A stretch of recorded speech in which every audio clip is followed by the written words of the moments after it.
Natural Health Show with one of New England's leading natural health care specialists, Mark Mincola. Call Mark at 781-837-4900 on 95.9 WATD. He's waiting to hear from you. Welcome home, Natural Health Nation. Great to have you on board as always, and we have a very remarkable program tonight. It seems as though germs have gone wild. Do you believe that the mutated bacteria and viruses in our world are about to alter the landscape of human immunity? And if so, what could you possibly do about it? That's what we're going to talk about this evening. We're going to talk about natural protection from mutated superbugs, or I refer to them as germs gone wild, and that is no funny business. Things are getting pretty serious these days, and I've got 6 very important strategies that we're going to cover this evening. But you think about the very first mutated antibiotic-resistant bacteria discovered in 1947. Now, is that a coincidence? When you think about that, we're talking about 2 years after World War II ended. Is that a coincidence? There's been a great deal of conversation about the Operation Paperclip.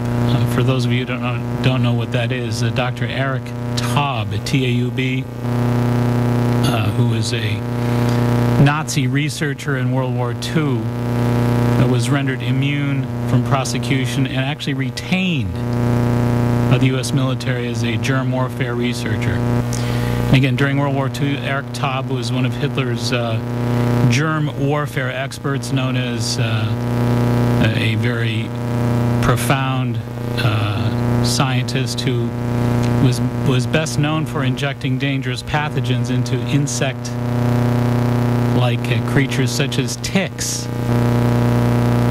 Well, in 1952, the Joint Chiefs of Staff authorized Eric Taub's tick research, which soon thereafter was conducted at Plum Island. Some now suspect that what we now know as Lyme disease is a germ gone wild, escaped from that particular laboratory. A failed experiment that became a rogue problem for so many people. It's just a remarkable phenomenon. And so is it surprising that the first mutated antibiotic-resistant bacteria was discovered in 1947, 2 years after the end of World War II? Perhaps not.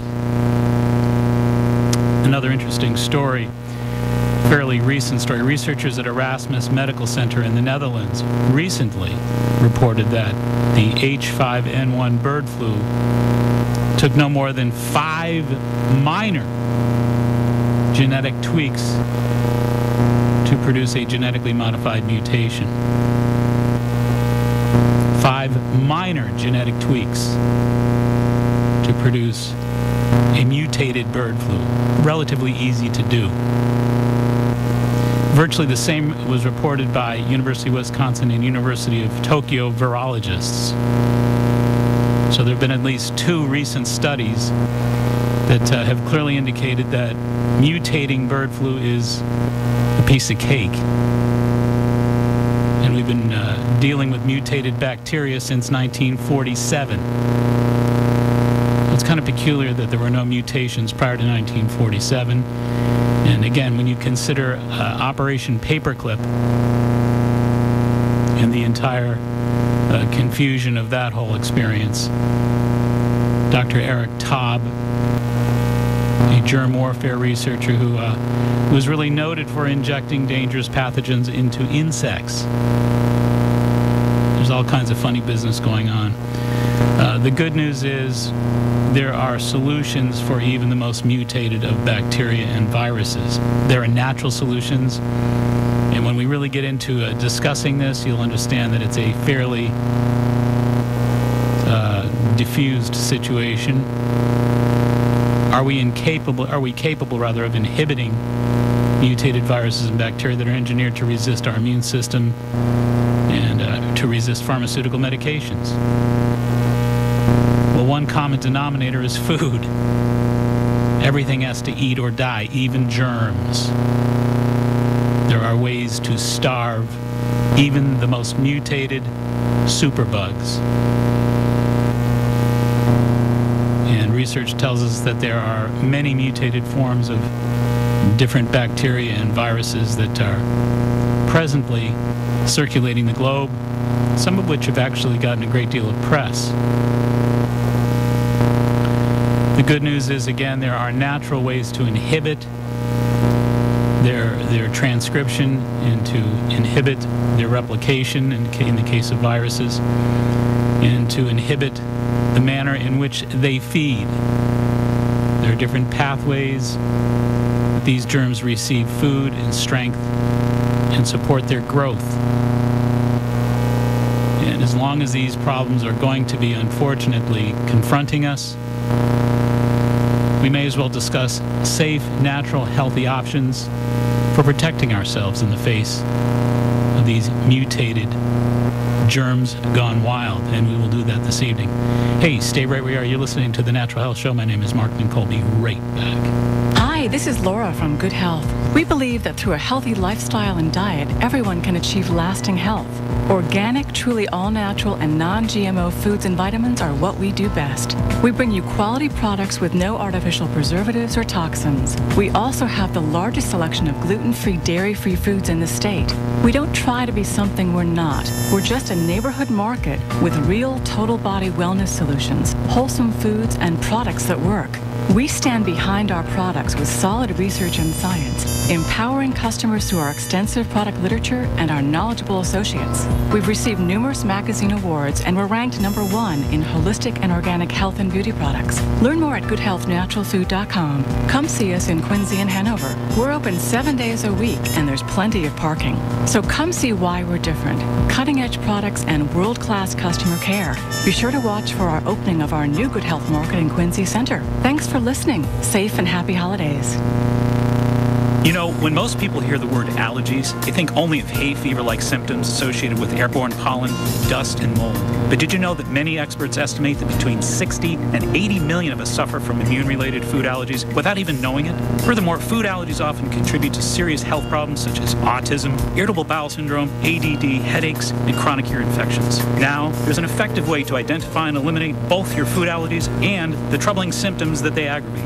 Allotest Medical Labs at foodallergy.com offers a full complement of clinical, environmental, and food allergy testing to help you get to the root of your allergy problems. Allotest also provides you with a comprehensive rotation diet, lifestyle booklet, and a wallet card to help you live food allergy-free and stress-free. Do you wonder if you or your loved ones are among the 60 to 80 million food allergy sufferers in America? If so, log on to Allotest Medical Labs, foodallergy.com. Talk to your doctor about ordering a food allergy test from Allotest Medical Labs today. Foodallergy.com. Make sure the food you're eating isn't what's depleting you. Now, back to the Natural Health Show, sponsored by Good Health Natural Food, Allotest Medical Labs, Santee Holistic Center, and Healthy Living Magazine. All righty, welcome back. Good to have you on board. We're talking with you this evening about how to protect yourself in the face of the current onslaught of mutated bacteria and viruses that are not going to go away. You know, this is a new trend, unfortunately, and there's a lot of reasons for it. We'll talk about some of those. But, you know, back in 2009, there was a great fear and consternation in the world about the NDM1 bacteria. That was the New Delhi metallo-beta-lactamase bacteria that was found to be resistant against 15 of the most powerful antibiotics. There was great consternation about that whole issue because there were many people dying in the Middle East. There were many people dying in Europe, and there was great fear that it was going to just scourge the earth. It never did quite do that. But the NDM1 resistant strain of bacteria, the New Delhi metallo-beta-lactamase bacteria, is not something that is just going to go away, because the Klebsiella bacteria, the Escherichia bacteria, the Acinetobacter bacteria, these are all very common bacteria that are currently virtually all over the planet, all known to possess the gene for the NDM1 strain. So these are common bacteria that can also become genetically mutated because they possess that gene to indeed mutate as bacteria. So, there's a number of different concerns these days too about the influenza A and B viruses, and the influenza A and B viruses as well, not just bacteria. And one of the key issues that I wanted to bring up tonight too is there are bacteria such as the Pseudomonas, the Pseudomonas bacteria that more and more people are reading about and hearing about all the time. The Pseudomonas bacteria have developed arginine enzymes. I was researching this during the week, and I found that they actually have developed these arginine. Arginine is an amino acid, for those of you that don't know what it is.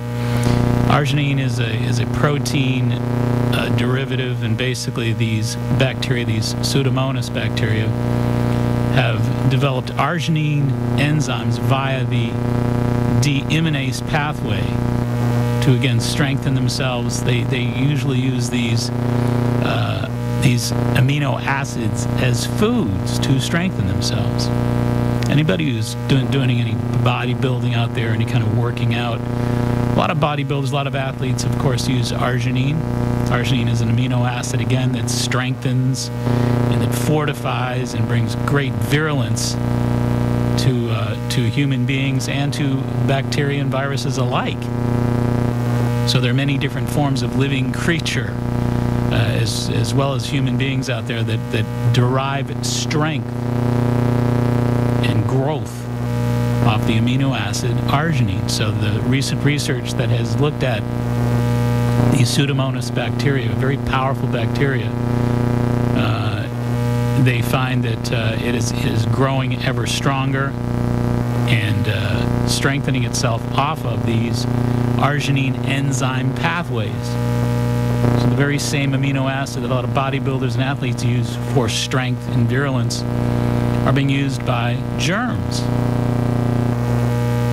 And they basically have found that there are enzyme pathways for viruses as well, not just the Pseudomonas bacteria. So there are both bacterial and viral tendencies to get powerful, to get strong, to get muscled up on arginine, the amino acid arginine. So one of the things you want to be thinking about is lowering, during flu season, your arginine food intake. There are many different types of foods that are very, very rich in arginine.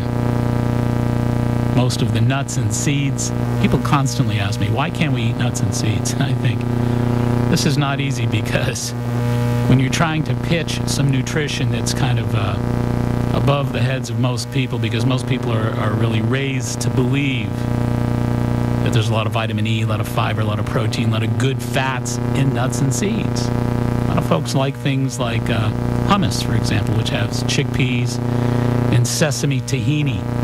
Sesame seeds are obviously very high in arginine. Virtually all nuts and all seeds are high in arginine. A lot of kids are eating a lot of peanut butter, of course. Peanut butter is extremely high in arginine.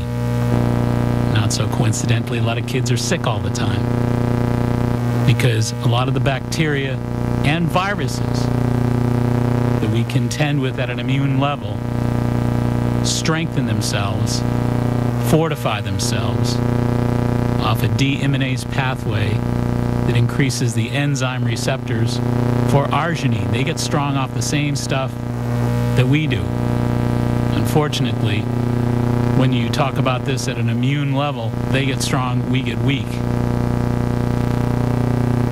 So arginine is something that you want to lower in the diet during periods of flu and cold. There's a lot of folks out there sniffling and coughing and whatnot already. It doesn't take long. In the old days, it used to be that people only got sick pretty much December, January, February, maybe March, and that's about it. Now they're sniffling and coughing and hacking all year long. It's a 12-month flu season, unfortunately. So there's an awful lot of people that would do well to lower their dietary intake of arginine, because arginine feeds germs, specifically bacteria and viruses. Many different forms of Pseudomonas that we talked about have been found to fortify and strengthen themselves off of arginine, and just about all viruses too. And they found, the researchers have, that only when the arginine is methylated can it stimulate viral replication. And similar research has shown that things like folic acid, B6, methyl B12 interfere with viral transcription. So my first two tips in the face of a lot of these superbugs that are both viral and bacterial that have made their way onto the scene and are not going to go away. They're going to get worse. You know, there's more people that I see all the time that are saying, hey, I never get sick, and I just got whacked. I'm seeing that more and more all the time. The virulence of these flus, or the virulence of these bad colds are unequaled. They're getting worse. They're muscling up. They're mutated. They have genes that give them super strength. And they're muscling up on things like arginine. So if you want to take tip number 2, avoid dietary arginine during flu season. Foods that are high in arginine. Nuts, seeds, egg yolks. Nuts, not whites, but yolks. Chocolate, corn, caffeine, fruit juice. There are also foods that are very high in lysine. Lysine is also an amino acid. It happens to antagonize the arginine that strengthens germs. So if you want to strengthen your immune system, and if you want to weaken the immune system of germs, you want to increase your lysine intake. So hopefully you like seafood, because seafood is very rich in lysine in virtually all seafood. Shellfish and virtually all seafood. Poultry, egg whites, you know, most of those are very high in protein. That again it's got a higher ratio of lysine to arginine. That's exactly what you want. Greens as well, most of your greens. One of the other things I like to have people do during this flu season is prophylaxis, prevention. 1,000 milligrams of lysine a day in the diet as a supplement. So you can actually get down to Good Health Natural Foods, get yourself 1,000 milligram capsule of L-lysine. L-Y-S-I-N-E is how that's spelled, L-lysine. 1,000 milligrams a day. And that is more than enough to really build up your levels. You want to maintain a better than 2-to-1 ratio. Now listen to what I'm going to tell you. If you maintain a 2-to-1 ratio or better, 2-to-1 or better of lysine to arginine in your diet, which incidentally is pretty easy to do by taking 1,000 milligrams of lysine a day during flu season, you can't get sick. It's virtually impossible. You've got to keep a higher ratio of lysine to arginine. That's the best way to prevent disaster. And as we said a minute ago, it doesn't hurt any to avoid the arginine-rich foods. Nuts and seeds are at the top of the list. Egg yolks, chocolate, corn products. Again, corn products unfortunately takes a lot of foods into consideration because corn is everywhere. Corn sweeteners, corn starch. There's a number of different additives, fillers, binders, and excipients that are corn-based. You sometimes look at your vitamins, and it will say Avicel coated. It's corn. Corn's everywhere. Thanks to Secretary of Commerce Earl Butz back in the 70s during the Nixon administration, who promised the corn lobby that he was going to find a way to break through and have corn become the most utilizable food in the world. He did so. We suffer to this day because of that decision in many, many different ways. So you want to avoid your arginine-rich foods. You want to make sure you take 1,000 milligrams of lysine for prevention. And that goes up to 3,000 once you are breached. Once you are sick, sneezing, coughing, and are really up against it, you'll need 3,000 lysine. To prevent it, 1,000 will do. as we said a few moments back too, research has shown that folic acid, or folate, vitamin B6, and vitamin B12 in the form of methyl B12. Methyl, M-E-T-H-Y-L, methyl B12, interferes with a great deal of viral transcription. So the way the viruses basically replicate, populate, if you will, you'll interfere. If you want to distill it down to just one of those three supplements, either the folic acid, the B6, or the methyl B12, I'd recommend methyl B12. And remember what we said a little while ago, one common denominator when it comes to inhibiting these mutations, everything has to eat or die, even germs. One of the things they like to feed off of is arginine. Starve the enemy. Then it doesn't matter whether they're resistant to your weapons. I also wanted to talk here for a few moments about the fact that 45 million Americans, 45 million Americans have HSV2, herpes simplex virus 2. There are 9 different types of herpes. Herpes virus, 9 different types. 5 of the 9 are known to be mutated. 5 of the 9. There are 500,000 Americans that are getting herpes every year. 500,000 a year. 45 million currently, 500,000 a year. Extremely important to pay close attention this evening for those of you who have it, because for all intents and purposes, you get flooded with letters, emails, questions all the time about how come this stuff doesn't go away? How come I'm constantly plagued with it? How come I can take Zovirax? How come I can take medication and it only helps for the moment or for the week, and then it comes back a week or 2 or 3 later, and it doesn't seem to ever really go away? Because 5 of the 9 are known to be mutated. Part of mutation, part of this genetic mutation response indicates that they have, as I said earlier, powers that the average germ, the average bug doesn't have. We talked about the NDM1 strain a little while ago, back in 2009. The New Delhi metallo-beta-lactamase bacteria, NDM1, resistant to 15 different antibiotics. The most powerful antibiotics in the world didn't touch it. But researchers from Sydney, Australia found that Manuka honey, M-A-N-U-K-A, Manuka honey, which you can find at Good Health Natural Foods, there are different potencies of this honey. You'll need 16 plus or higher. Delicious, expensive, but remarkable. The Sydney, Australia researchers found that the Manuka honey contained 800 different methyl glyoxyl agents.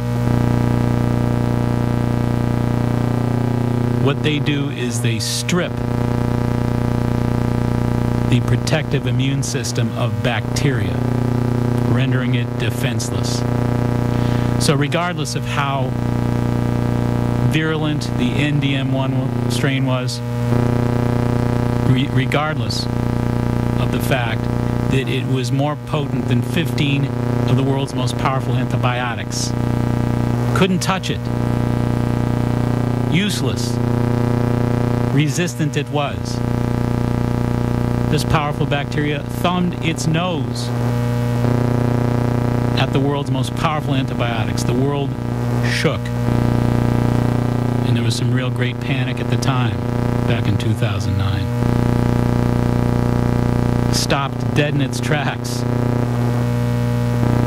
because researchers found that there were vulnerabilities, and that things like Manuka honey had the ability to strip its protective immunity, its shield, its capsid shield, stripped it, because there are 800 different methyl glyoxyl agents in the Manuka honey that did so.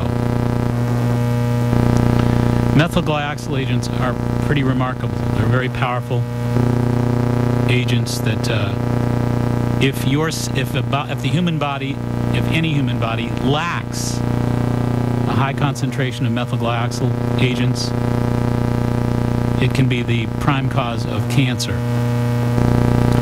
So research has found that a lack of methyl-glyoxyl agents in the body indeed does cause cancer. It is a causal effect. We now know also that the methyl-glyoxyl agents are immune boosters and will help fight bacteria by stripping their immunity. So bacteria, no matter how powerful, especially when you think in the case of the 2009 NDM1 strain, could not develop resistance to Manuka honey. It could develop resistance to 15 antibiotics, but not to the Manuka honey.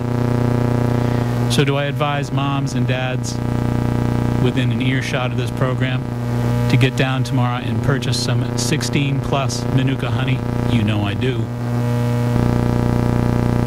Because Manuka honey is not only delicious, it's amazing at protecting you from antibiotic resistant bacteria.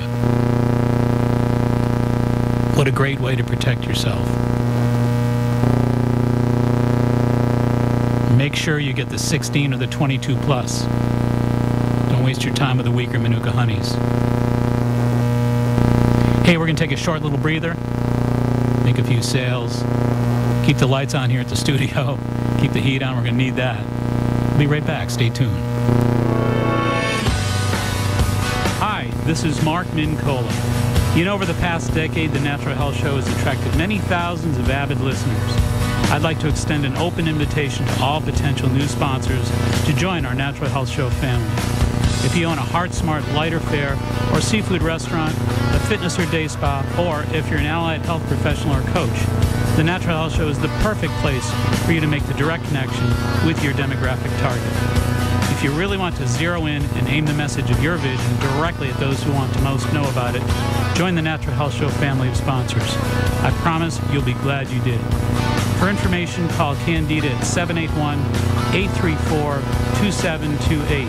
That's 781-834-2728. With the burgeoning growth of the Natural Health Show, now's the perfect time to share in that growth together.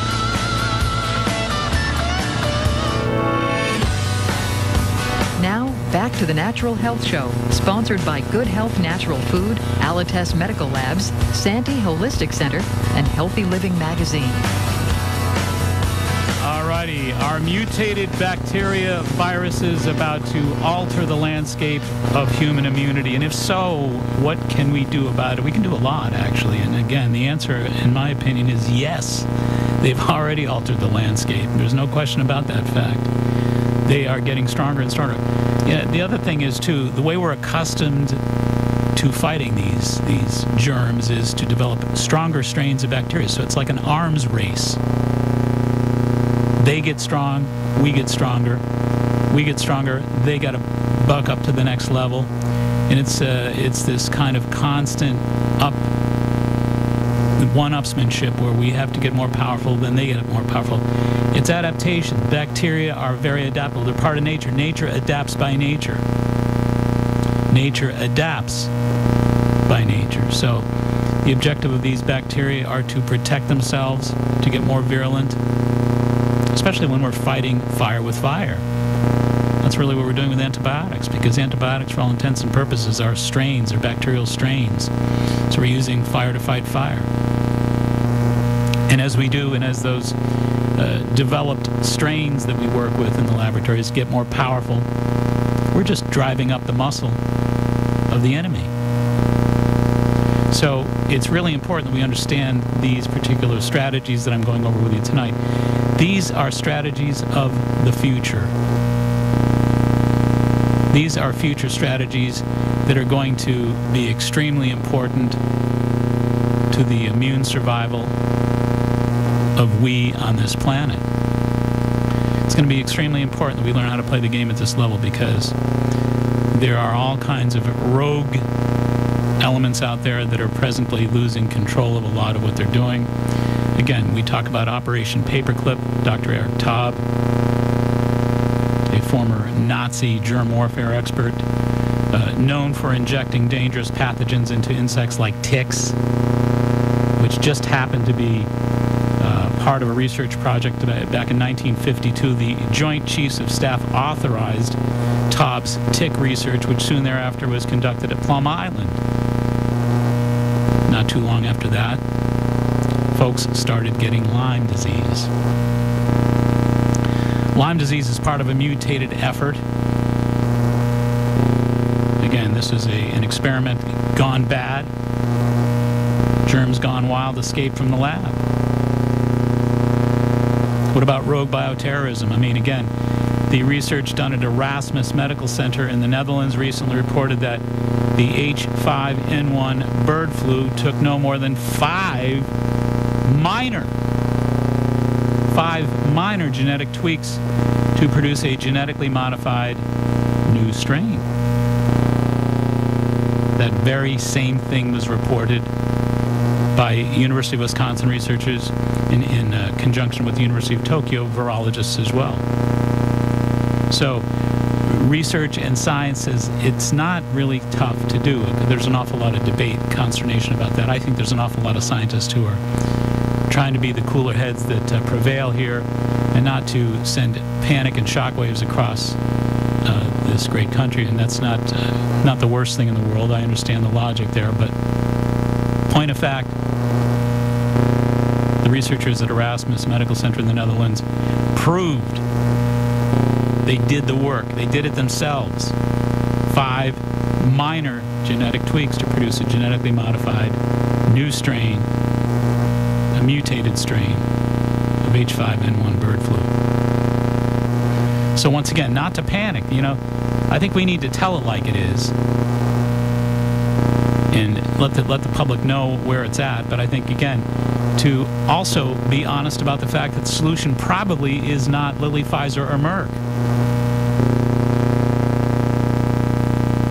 But the solution probably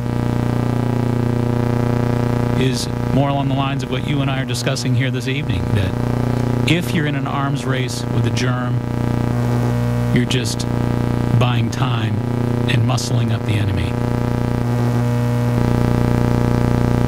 When you starve a germ, you starve a germ.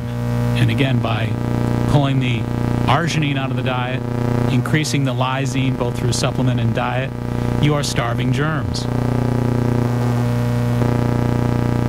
Not only that, we talked about the whole concept of stripping their capsid coating, stripping their barriers of protection, stripping their shield, taking the shield away from the germ, rendering them more vulnerable.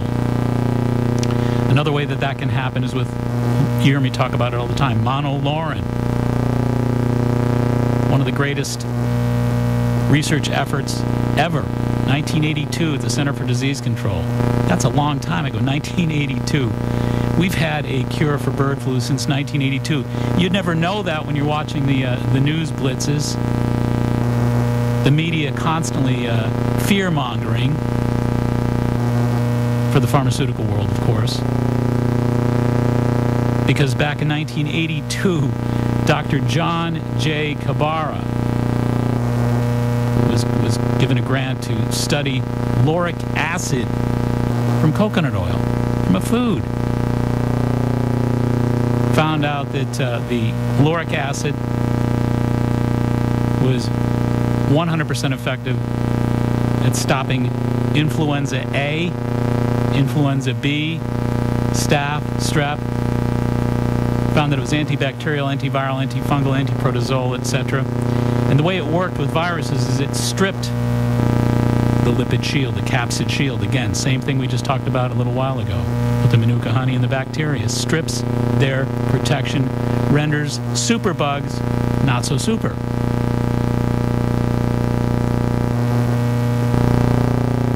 Well, you can purchase that over the counter at Good Health Natural Foods at a very reasonable price in the form of something called monolaurin or lauricidin, L-A-U-R-I-C-I-D-I-N, lauricidin.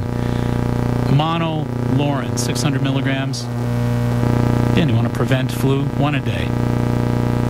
for adults to fight a really bad flu or bad virus. 2 capsules 3 times.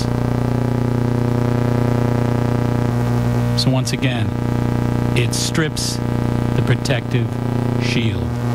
It doesn't matter how resistant the bacteria are. It doesn't matter how resistant, how super strained, super duper strained, how muscled up they get. It doesn't matter whether it was a rogue force that did it or a bad lab experience, an experiment gone bad. We can starve them, and we can strip their protective coating. So you can check out monolaurin or lauricidin. Lauricidin is a little bit different, and again, lauricidin is actually the product that was developed by Dr. Kabara, the researcher himself. I spoke with him about 10 years ago, and he actually was afraid to come on the radio show. That's a true story. I begged him to come on. He said, I'd love to do it. He said, I don't dare do it. He has great apprehension because of all the pressures, the political pressures, the pharmaceutical pressures, and doesn't want to get into some of the questions that he knows that I was going to ask him, and I would have asked him. So I respect his decision not to come on board, and I understand it. I fully understand it. This is highly inflammatory stuff. This is very controversial. This is very potentially inflammatory. You're talking about immunity. You're talking about the pharmaceutical grip. You're talking about a public that wants to know and has a right to know. There's a great deal of potential fireworks here. So I respect and honor his wish. But nonetheless, you can actually find your way on down to Good Health and get yourself some monolaurin or some lauric acid. Again, his product is the lauricidin, Lauricidin. They're in pellet form. He claims they're a little stronger than the monolaurin. I respectfully disagree. I think they're both equally powerful, and I think it's just easier to take the capsules. Unless you have somebody who can't swallow capsules, then you might have an easier time with the lauricidin because they're little pellets. They do not dissolve, however. So typically the advantage of taking a pellet in many cases, like with homeopathic medicine, is they dissolve. These do not. So lauricidin for a child, for example, you just maybe take 1 or 2 little pellets and in the mouth, down the hatch with a glass of water. Easy way to get some delivery. All right, I want to also talk flip over to bacteria here again. The remarkable research of Dr. Harry Preuss, P-R-E-U-S-S, from Georgetown University. Nobody has done more research on natural antibiotic work in the world than Dr. Harry Preuss, who studied oregano oil because of a substance in it called carvacrol. C-A-R-V-A-C-R-A-L, carvacrol. Carvacrol is a very powerful antiseptic and antibiotic, naturally occurring within oregano. So the oregano oil, which you can purchase at the health food store, I usually recommend the gel caps because the drops are a little bit tough to take for a lot of people. The gel caps are tiny, 140 milligram gel caps. And again, in the middle of a real bad cold, 2 of the gels 3 times a day, 6 total. If you have a stout nature, you can take the drops. Feel free to take those drops. I would just say take about 6 to 8 drops 3 times a day. But one of the things that Dr. Harry Preuss from Georgetown University discovered about oregano oil, or oil of oregano, is that it was as effective. Now listen very closely. Put your ear right over the radio here. Don't hurt your ears. Turn it down a little bit if you're going to do that. Dr. Harry Preuss from Georgetown University found that oil of oregano, because of the carvacrol it contained, a very powerful antioxidant called carvacrol, which is antibacterial, rendered it as effective as penicillin, vancomycin, and streptomycin versus staph in strep bacteria without side effects. Once again, it's not just that these medicines do indeed work and that we have research to back it up and prove it. Perhaps the most important part of it all is the way they work. They don't work short-term by then turning around and building up and strengthening the enemy during this arms race concept. Antibiotics will do that. These medicines will not. Let's take a call. Let's get to Roy on the line. Roy, welcome to the Natural Health Show. Hey, Mark. Good evening. It's always a pleasure. How are you? Thank you. Pleasure's mine. In addition to what you do, the public needs to get behind people like yourself. And unfortunately, I don't see the rush of the tide coming very, very soon. I hate to be negative about it, but it's people like me who do a lot of reading, who know what goes on. It's a matter of convincing the general public, and that's a pretty hard thing to do. And I appreciate the fact there are people like you and others who have taken this on, but as a general public, we need to stand more behind you, and I just don't. I get a little frustrated because I get funny looks, too, about things that I've done and you have suggested.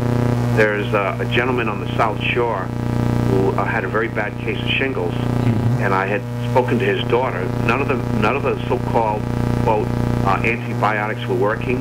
Yep. Well, she and her sister happens to be a nurse. And said, it'll take time. And she said, no, it's taken too long. Dad has been suffering, 91-year-old man suffering with shingles for 3 weeks in a lot of pain. Gave him some lysine. Within 3 days, things started to turn around for this man.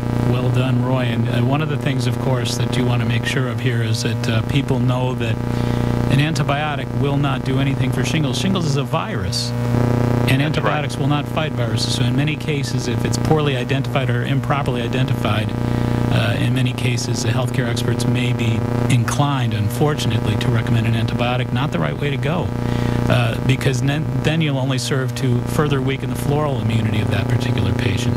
Right. So right. You're right but on. I wanted to share that story with you. I support what you do, and I would like others to support you as well, because we got a long fight ahead of us. We need to make some changes. Thank you so much, Roy. Always a great pleasure to receive your calls. Same here. Bye-bye. Thank you. Well, that's always nice to hear. And again, the fact that he was able to take information, healthy, natural information, and recommend it to that particular gentleman, he brought relief. That's the most important part of that equation to me. He helped somebody. And that's all that matters. That's the single most important part of this whole process.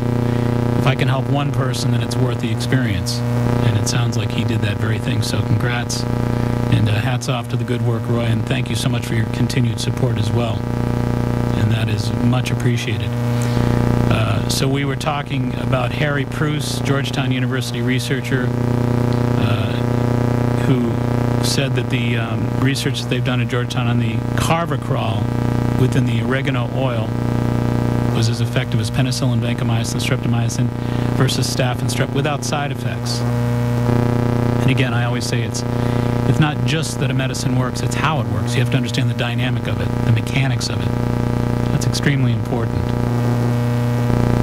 So to know that you're not creating an opportunity for a germ to get stronger by challenging it to one-upsmanship.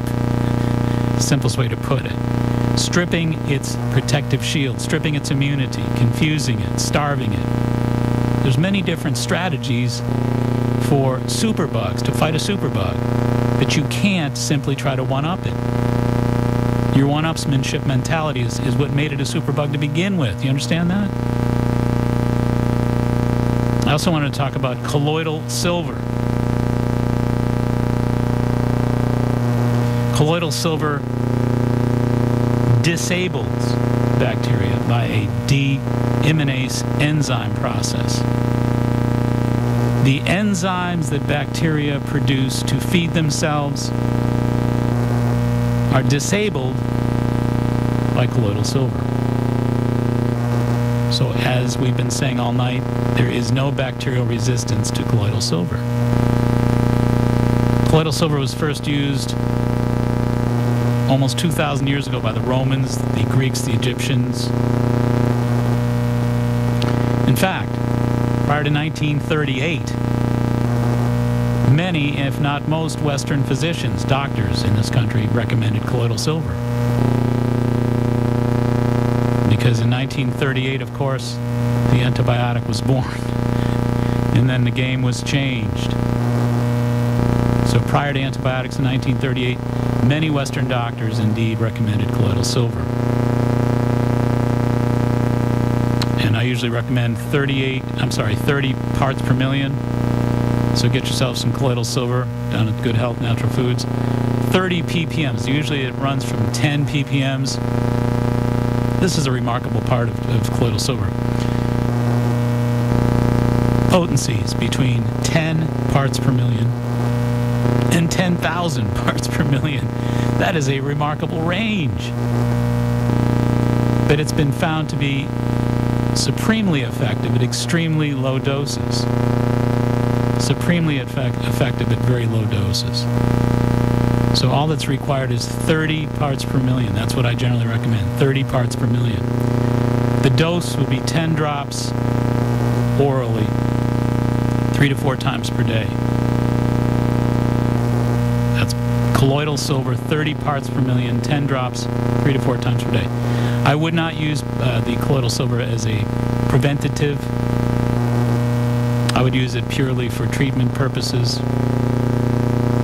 And I'll add one more part to that, and that is if you feel you have a virus, you're better off to use colloidal gold because of the valence. Colloidal silver for bacteria, colloidal gold for virus, same dosage, 10 drops, 3 to 4 times per day, same potencies. So one is better used for bacteria, that would be the silver, and the virus is better for the colloidal gold rather better for the viruses.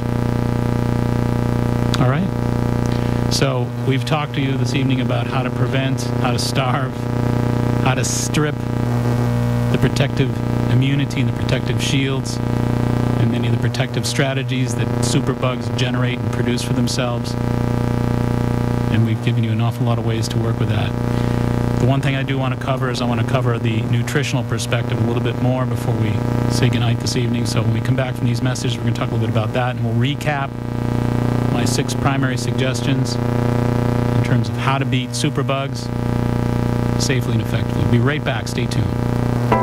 Are you one of the 20 million Americans suffering from neuropathy, shingles, or chronic nerve pain? In the last 3 years, many people have discovered excellent and affordable treatment for diabetic, post-chemotherapy, and other types of neuropathy and chronic pain. Dr. John Hayes, chiropractic physician since 1981 on Route 53 in Norwell, has had such astounding results with his unique neuropathy program that he's now teaching his remarkable system to doctors around the country. His most recent book, entitled Beating Neuropathy, remains a bestseller. In fact, Dr. John Hayes is the world's exclusive educator and trainer for Rebuilder Medical Technologies. Call Dr. Hayes' office 24/7 to schedule a free neuropathy analysis. Call 781-659-7989. That's 781-659-7989. Call now while free neuropathy analysis slots are open. Now, back to the Natural Health Show, sponsored by Good Health Natural Food, Alites Medical Labs, Santee Holistic Center, and Healthy Living Magazine. Alrighty, welcome back, and we usually remind all of our listeners at this time in the broadcast that we do podcast all these shows. We get them all up in the middle of the week pretty much. Last week we sort of were a little bit slow, so we're going to put this broadcast and last Sunday's both up simultaneously this week, probably no later than Tuesday, maybe even tomorrow. So you can go to www.maxhealing.com. One word, Max Healing, will get it done. That's our website, so you'll find a lot of information, a lot of tidbits and goodies on there regarding everything you've heard this evening and many more similar type pieces of information. So that's maxhealing.com. All right, good. Anyway, as promised, we're going to talk with you this last home stretch here about the food component of this business of beating up on superbugs and natural protection from germs gone wild, as I like to say. And one of the things I like to recommend, we talked about the arginine foods that you want to avoid. In my opinion, this time of year it's probably a pretty good idea to do that anyway. Basically, mostly nuts, seeds, yolks, chocolate, corn, caffeinated foods, fruit juices. Just cut down on those things. If I was going to really emphasize the major players there, it's nuts and seeds. Nuts and seeds. Also, to prevent bacteria. To prevent bacteria. Less fermented food, because fermented food is food that will feed bacteria. In fact, we have yeasts in our body, such as Candida, which is a fungal yeast, and these fungal yeasts are single-cell bacteria, birds of a feather. So you want to do your part to give your immune system as much support as possible by not eating a lot of fermented bacterial food. There's good bacteria, there's bad bacteria. These things can actually become problematic from a bad bacterial perspective. So, too much vinegar in the diet. A lot of folks seem to think that things like cider vinegars are excusable, or the balsamic vinegars. Well, they're not. Pure and simple, they are not. Lemon and oil go on your salads. Not that you should be eating a lot of salads when it's freezing cold out there. Warm your food up this time of year. Your spleen requires that. Your lymph system works better that way. That's from Chinese medicine from 3,000 years of observation. When it's cold outside, it should be warmed up on the inside. Warm it up. But if you can eat a salad, dress it with lemon and oil. Stay away from vinegar. And even if it's cider vinegar, because vinegar produces acetic acid, pyruvic acid, lactic acid, carbonic acid, and ammonia, and those are all going to feed bacteria. Forget it. I've had to say that one too many times in my life. Also, you want to be careful about yeasted breads. Now, Good Health Natural Foods has breads that are low in yeast and that have no yeast. I often recommend things like the Food for Life yeast-free rice bread. They also make a Food for Life yeast-free tortilla shell, which is pretty resourceful as well. And I like the DeLan's breads because they're lower in yeast. They're significantly lower, and they're a much healthier way to go this time of year especially. So DeLan's oat breads, Food for Life yeast-free rice breads, lemon and oil for salads. Also Annie's salad dressings, very good. She makes 2 different vinegar-free salad dressings. One is the Annie's lemon chive. The other is the Annie's green garlic. Okay? So you want to make sure you start to move away from the vinegars if you haven't done that already. And during the holiday season, a lot of people like to have an adult beverage. They like to imbibe here and there. Okay? So better that you use distilled alcohol than fermented. You want to feed bacteria. You want to make your immune system a little more work for itself. You want to use beer, wine, champagne.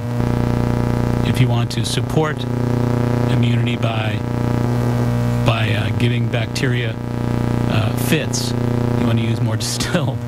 You don't feed bacteria with distilled alcohol, at least not nearly to the same extent. So beer, wine, champagne feed bacteria. Cape Codders don't. All right. Sea breezes don't. And I usually recommend the gluten-free versions, which are not the flavored vodkas. So don't go for the flavored vodkas because probably a good idea to stay away from gluten while you're at it. All right. So make sure that you cut down on your fermented foods. Make sure you cut down on your high arginine foods. Marinated foods, I should have mentioned that as well. Marinated foods, a lot of foods, of course. When you find your way to great restaurants, and many of the employees there have a knack for marinating things. Also, soy sauces, miso, tempeh, tamari, soy sauces. These are fermented. They're fermented. If you want a substitute, you look for Bragg's, B-R-A-G-G-S. Go down to Good Health again. Bragg's Amino Liquid. Bragg's Amino Liquid is for all intents and purposes, a non-fermented soy sauce. Tastes great. Works the same way. So if you want to make stir fry at home, that kind of thing, put a little bit of that stuff in your stir fry and on your brown rice. A little bit goes a long way. It's a little bit on the salty side, like the same thing as the soy sauces are. But they're not fermented. The Bragg's amino sauces are not fermented. So you want to make sure that you do not set yourself up for disaster and strictly rely upon pill mentality. That does not work for the Natural Health Show's way of doing business.